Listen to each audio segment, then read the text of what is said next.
Bu sevgimiz gül açtı, göller göde bakıştı, aşkımın nurunu saçtı, gönlüm gönlüne kavuştu.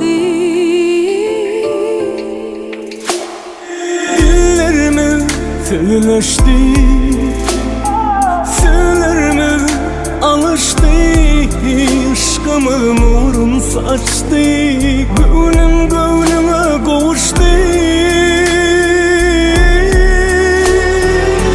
Sen adın bilen turdun selvin, her gün sen hatta fikir etyen, taşında merdanın elmadama, seni veren Allah'ıma şükür etyen. Karışan bu gece sevgilim, hiç tat görünmeye önünden gözüme. Canım sen kızgın sevgini duyan, aşık olup her sözüne. Men senki ömrüme sevgilim, hemme yer gül san görün ya gözüme.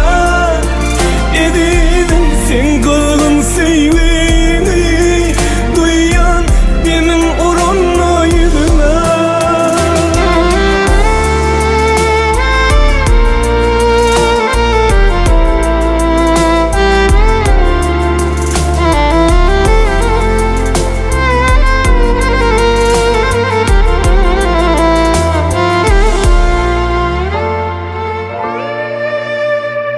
Yüreğimden sor meni, umutlu gözlerim sana bakanla.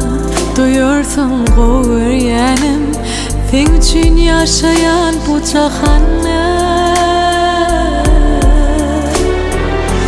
Sen adın bilen turdun selvin, her gün sen hatta fikir etyen, taşında merdanın elmadama, seni veren Allah'ıma şükür etyen. Karışan bu gece sevgilim, hiç tat görünmeye önünden gözüme. Canım sen kızgın sevgini duyan, aşık olup her sözüne. Men senki ömrüme sevgilim, hemme yer gül san görün ya gözüme. Edidin sen kızgın sevgini duyan, benim oranla yüzüme. Yanımda madam sevgilim, hiç tat görünmeyen